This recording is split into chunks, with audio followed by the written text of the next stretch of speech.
Bueno, vamos a ver un texto que se llama El arte de vivir. El autor es Juan Luis Lorda, de su libro Moral. Y de aquí saldrán algunas preguntas para las actividades que tienes que hacer del tema que estamos viendo, este que se llama No estoy de acuerdo. Vamos a ir viendo el texto. Hay quien disfruta haciendo sufrir a un pobre conejo y quien disfruta torturando a un hombre.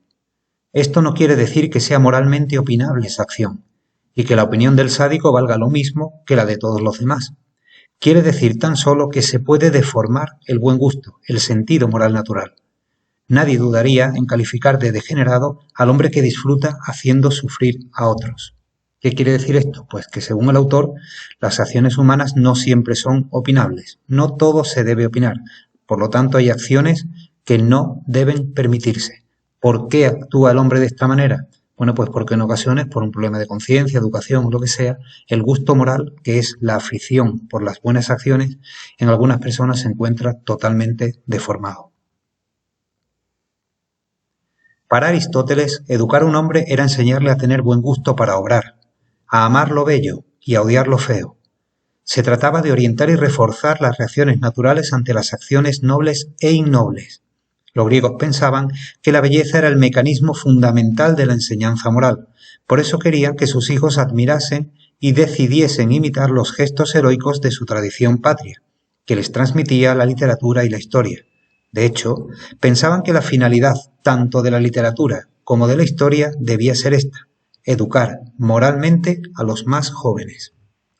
¿Cuáles son las ideas? Bueno, primero la versión que tenía Aristóteles de lo que era la educación. Según Aristóteles, educar, me voy a poner aquí arriba, es enseñar a amar lo bello, es decir, inculcar una afición por lo bueno en los niños. ¿Cómo se hacía esto? Reforzando las buenas acciones frente a las malas acciones.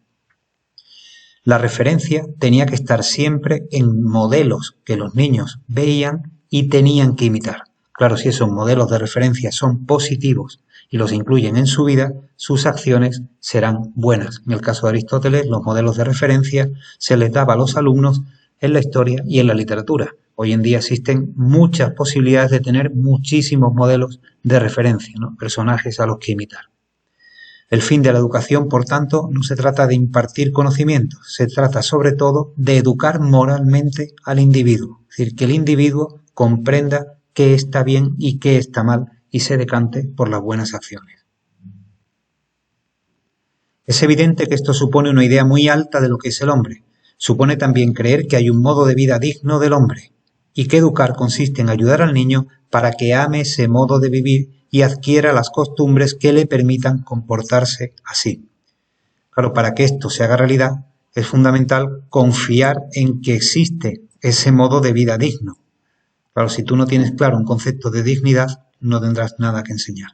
Una vez que has establecido ese modelo, esa forma de vida digna para el hombre, tienes que inculcarlo a los alumnos. A veces nuestra civilización duda de esto. No está segura de que haya un modo de vivir moral digno del hombre, y por eso no sabe educar, sabe instruir, es decir, informar al niño sobre muchas cuestiones, sabe informarle sobre las órbitas de los planetas, la función clorofílica o la Revolución Francesa, pero no sabe decirle qué es lo que debe hacer con su vida. Para el autor el problema está en que ha llegado un momento en nuestra sociedad que se nos ha olvidado si existe o no ese modo de vida digno. Es decir, la libertad y esto de que cada uno haga lo que quiera está poniendo en duda la existencia de valores universales que todos de alguna manera deberíamos aceptar. Como nadie se atreve a inculcar estos valores, porque ya todo es muy relativo, nos dedicamos en las escuelas a informar, a dar datos, digamos, ¿no? Pero no enseñamos a los alumnos qué hacer y cómo vivir después de haber recibido toda esa información. Sin embargo, el lenguaje de la belleza que descubrieron los griegos sigue vigente, porque el hombre no ha dejado de ser hombre. Sigue siendo verdad que hay acciones bellas y nobles, y acciones feas e innobles. Las primeras nos confirman que existe la dignidad humana y las segundas también, porque si podemos decir que algo es innoble e indigno de un hombre es precisamente porque tenemos alguna idea de lo que es noble y digno. Evidente, dice Aristóteles, por mucho que cambie el tiempo, nosotros seguimos siendo hombres, perdón, dice el autor, no Aristóteles. Ha pasado mucho tiempo, pero seguimos siendo personas, seguimos siendo hombres, seres humanos, personas dotadas de razón, de conciencia. Si ese perfil de nuestra naturaleza no ha cambiado, claro que podemos determinar qué acciones son válidas y qué acciones no lo son. Porque cuando vemos acciones que son innobles, como lo que decía al principio, de torturar a un ser humano, ¿no?, nos damos cuenta enseguida que la dignidad humana sigue existiendo. Y esto nos lleva a una conclusión. Si existe un modo de vivir digno del hombre, vale la pena hacer todo lo posible para encontrarlo.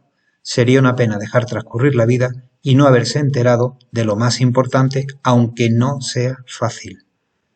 Por lo tanto, el autor lo que hace es apostar por defender un modelo de vida digno e inculcarlo a los alumnos, para que no solamente reciban información, sino luego sepan elegir qué hacer con su vida en base a unos valores universales y válidos para todos. Dice que es importante, que hay que buscar ese modelo y que hay que defenderlo incluso en las escuelas. ¿De acuerdo? Bueno, pues muchas gracias. Listo.